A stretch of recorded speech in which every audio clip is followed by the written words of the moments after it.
PM उषारे Odisha को 676.7 कोटी, केंद्र देव 408.7 कोटी, राज्य भाग 268 कोटी, रेभेन्सा ब्रह्मपुर संबलपुर एमएससीबी विश्वविद्यालय को 100 कोटी लेखाए।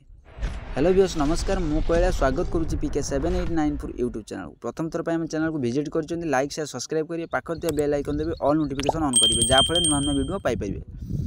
प्रधानमंत्री उच्चतर शिक्षा अभियान पीएम उषा योजन ओडिशा को 676.7 कोटी टंकार आर्थिक अनुदान प्रदान कर केंद्र शिक्षा मंत्रालय तृतीय प्रोजेक्ट अप्रूवाल बोर्ड बैठक में निष्पत्ति ओडिशा विश्वविद्यालय और महाविद्यालय गुड़ी को भित्तिभूमि सह मानव संबल विकास गवेषणा और छात्र छात्री दक्षता विकास दिगरे सहायक होब बोली लोकसेवा भवन सम्मेलन कक्ष में आयोजित एक सांबादिक सम्मेलन उच्चशिक्षा मंत्री सूर्यवंशी सूरज कहते।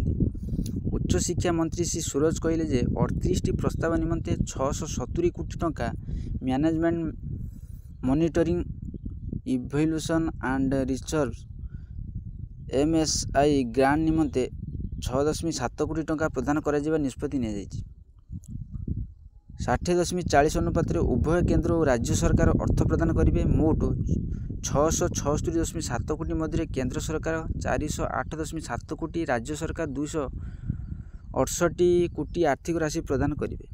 अनुदान राशि को 5टी वर्ग में उपलब्ध कर मल्टी डिसिप्लिनरी एजुकेशन एवं रिसर्च यूनिवर्सिटी वर्ग में 4टी विश्वविद्यालय तथा रेभेन्सा ब्रह्मपुर संबलपुर और महाराजा श्रीरामचंद्र मंजदेव विश्वविद्यालय को 100 कोटी लेखाएं प्रदान कर विश्वविद्यालय भित्तिभूमि और शिक्षा व्यवस्था को सुदृढ़ करने वर्ग में 5टी विद्यालय तथा विक्रमदेव और कलाहांडी राजेन्द्र गंगाधर मेहर ओडिशा राज्य मुक्त विद्यालय विश्वविद्यालय को 20 कोटी लेखाएं दिज्व।